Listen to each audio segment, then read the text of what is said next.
Poinnya adalah kita harus selalu begin with the end in mind. Mulailah dengan pikiran akhir.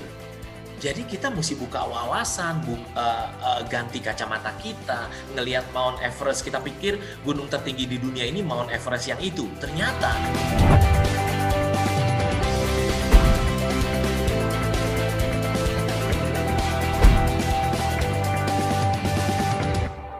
dari Sultan Jaya. Ini ada yang bertanya gini, Coach.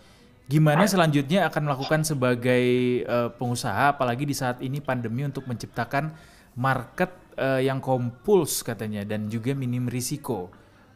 Kayaknya agak sulit ya kalau minim risiko ya, Coach. Tapi mungkin Coach Yohanes punya jawaban yang lain. Katanya dia adalah penjual pakaian jadi. Iya, kalau saya bilang gini, kalau saya jawab dua poin saya jawab ya. Poin pertama adalah yang minim resiko. Jadi sebenarnya kalau in general kan kita tahu bahwa no risk no gain, gitu kan itu, betul ya. Tapi ternyata kita bisa calculated risk, resiko yang terhitung. Contohnya misalnya kalau di bisnis pakaian, misalnya dia tidak punya produk sendiri, karena anggap dulu yang simpel ya, sebenarnya bisa dropshipper kalau zaman sekarang. Ya kan, bahkan bukan lebih reseller, ada risikonya karena dia harus beli dan sebagainya. Ya, dropshipper nggak harus beli modal loh. Yang penting dia belajar satu hal yang paling penting dulu di bisnis, jago jualan, ya kan, gitu. Itu. Nah, itu jawaban pertama. Poin keduanya, kalau bisnis saya bisnis pakaian gimana, Coach Yohanes? Ya, memang offline store lebih jarang dikunjungi karena pandemik ini, gitu kan ya. Kita berdoa badai pasti berlalu, dan badai pasti berlalu gitu. Exactly. Tapi lihat dunia lain yang masih menggelora. Berarti apa? Dan bukan masih, terus akan menggelora, dunia online. Berarti pelajari dunia online. Berapa banyak orang-orang seperti bukan yang Bapak tahu yang bisnisnya di dunia online naik luar biasa. Pelajari digital marketing, pelajari bagaimana di marketplace bisa menguasai marketplace, pelajari yang namanya SEO, search engine optimization, banyak sih search engine optimization, bahkan di Gratio kita percaya ada yang namanya SED, search engine domination.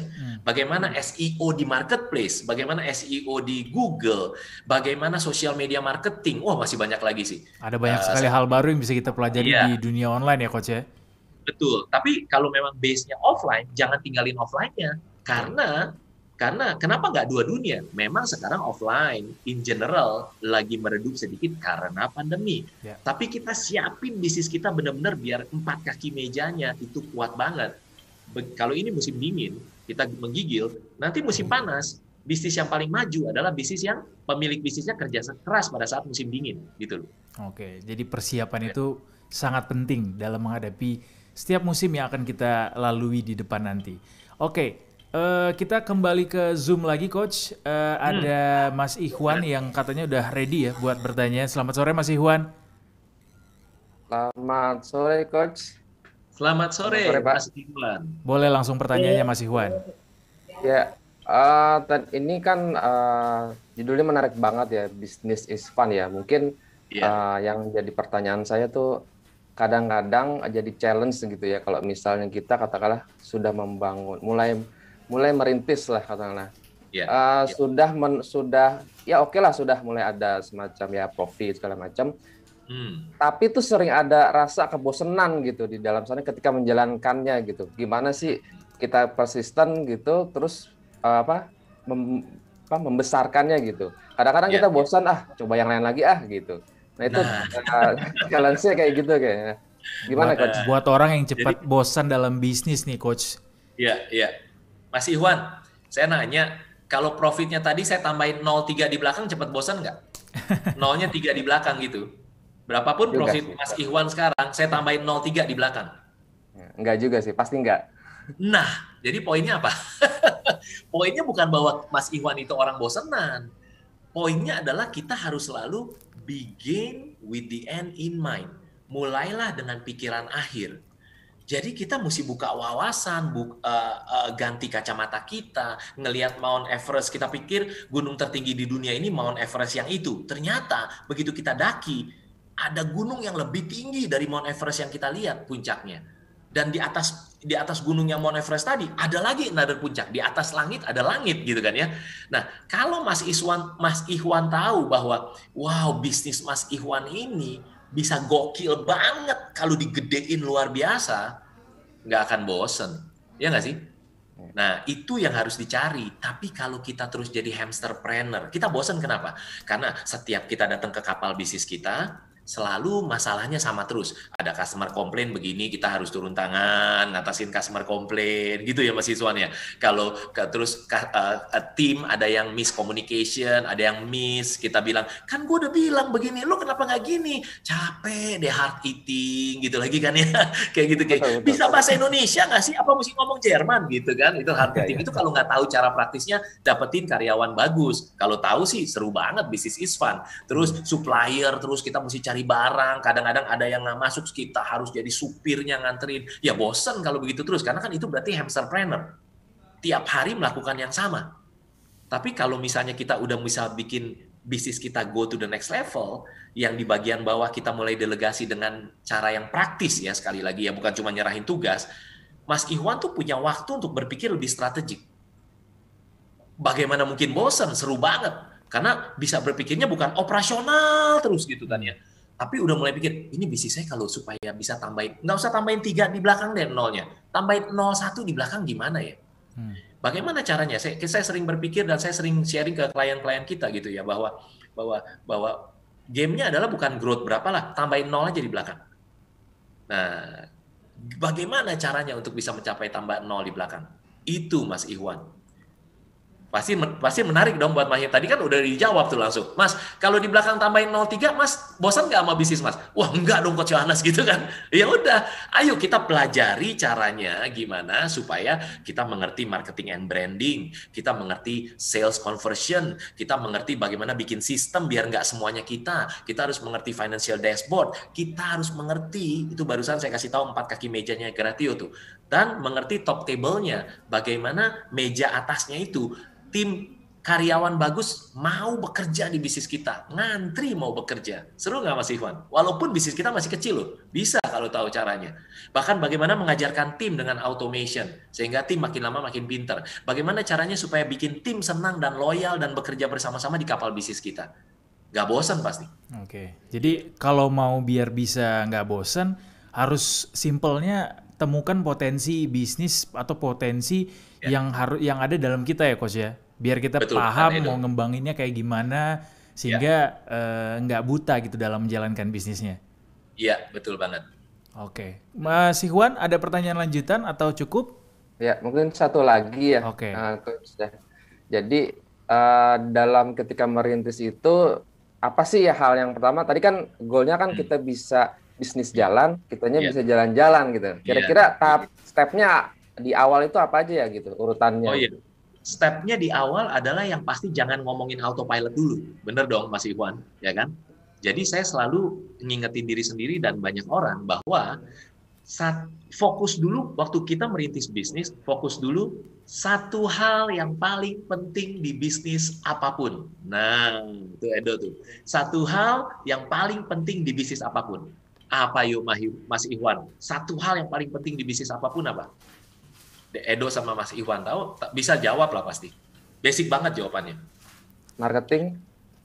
Satu hal yang paling, marketing ilmunya, tapi satu hal yang paling penting di bisnis apapun adalah bagaimana caranya membuat customer ngantri beli produk atau jasa kita.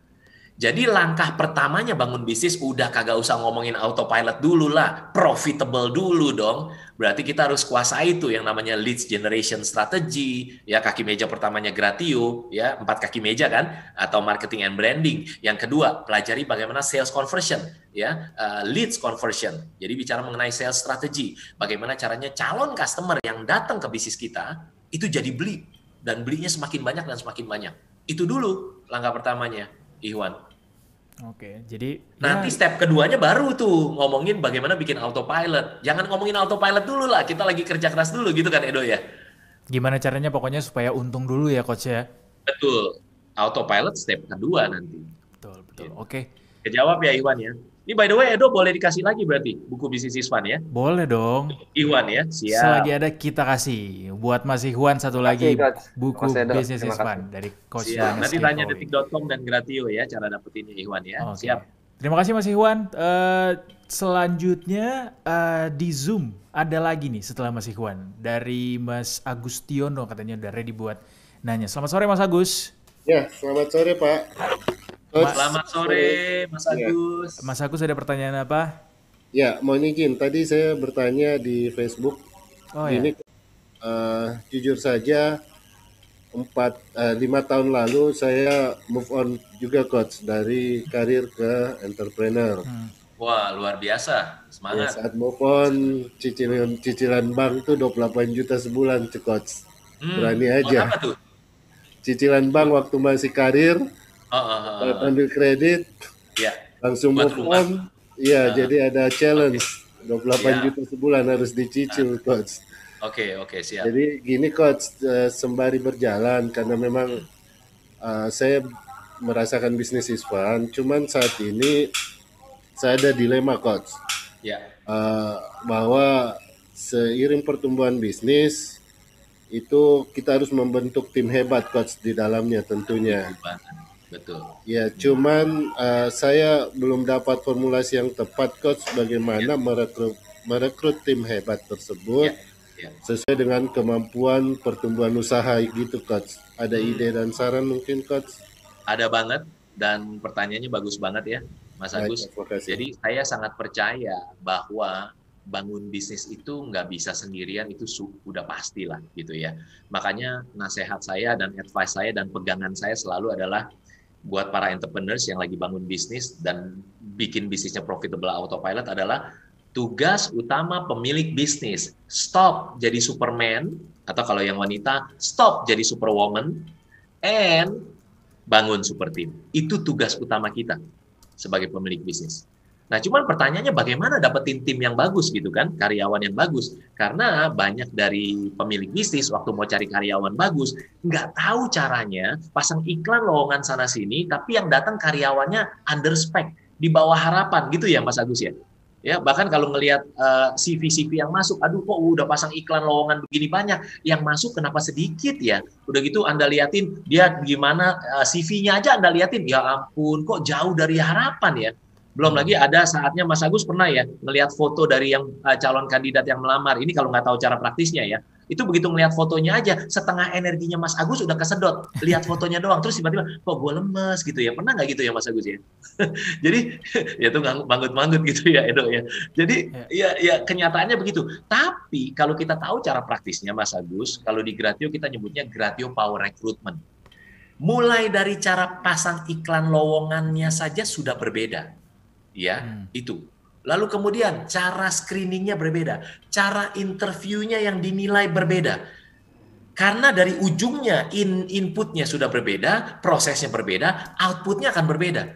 Jadi saya dan klien-klien di Gratio kita bersyukur sekali dengan menerapkan Gratio Power Recruitment atau GPR atau GPR gitu ya. GPR ini itu karyawan-karyawan bagus mau loh melamar dan bekerja di bisnis kita.